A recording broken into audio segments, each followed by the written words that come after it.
দুর্দান্ত স্বাদের সিমের বিচি দিয়ে রুই মাছ ভুনা কীভাবে আজ আমি রান্না করব সেটা আপনাদের সাথে শেয়ার করব। আশা করি রেসিপিটি সবারই ভালো লাগবে। তো চলুন, প্রথমে আমি চুলার মধ্যে একটি কড়াই বসিয়ে নিব। দিয়ে দেব বেশ কিছুটা তেল দিয়ে ভালো মতো গরম করে এখন আমি মাছগুলো দিয়ে ভেজে নেব।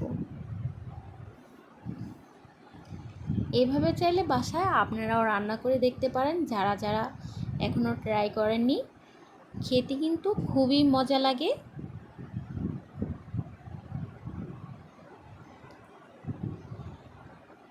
এখন আমি মাছগুলো উল্টে পাল্টে ভেজে নেব।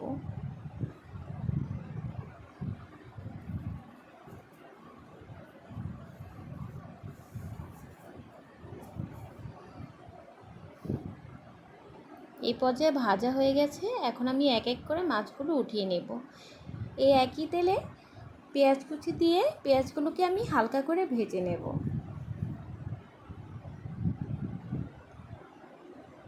যখন হালকা ভাজা হয়ে আসবে তখন দিয়ে দিব আমি আদা রসুন বাটা প্রায় 1 চামচের মতো, দিয়ে 2 মিনিটের মতো ভেজে দিয়ে দেব অল্প করে পানি।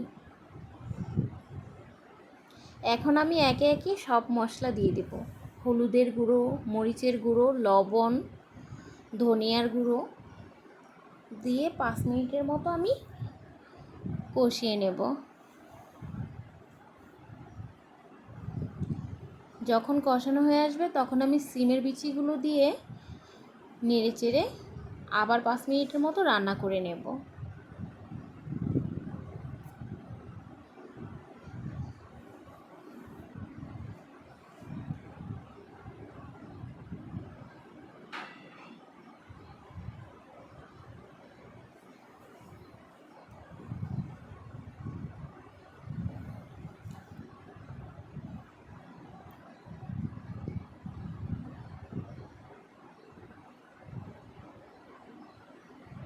এখন আমি উপর দিয়ে ভেজে রাখা মাছগুলো দিয়ে দেব।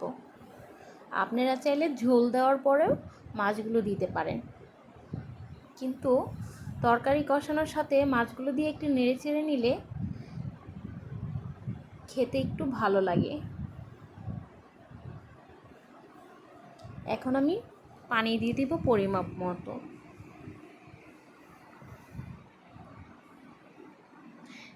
সিমের বিচিগুলো আমি আগে থেকে একটু ভাপিয়ে নিয়েছিলাম। দিয়ে দেব 3-4টি কাঁচামরিচ।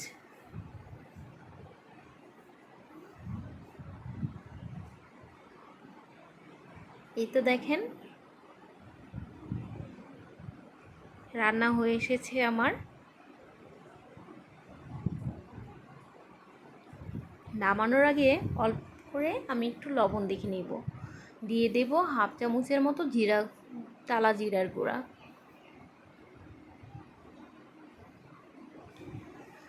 এখন 5 মিনিটের মতো রেখে আমি নামিয়ে নিয়েছি। এই তো হয়ে গেল রুই মাছ আর সিমের বিচি দিয়ে মজার একটি রেসিপি। আশা করি ভিডিওটি সবার ভালো লাগবে। ভালো লাগলে অবশ্যই লাইক, কমেন্ট, শেয়ার করে দেবেন। আল্লাহ হাফেজ।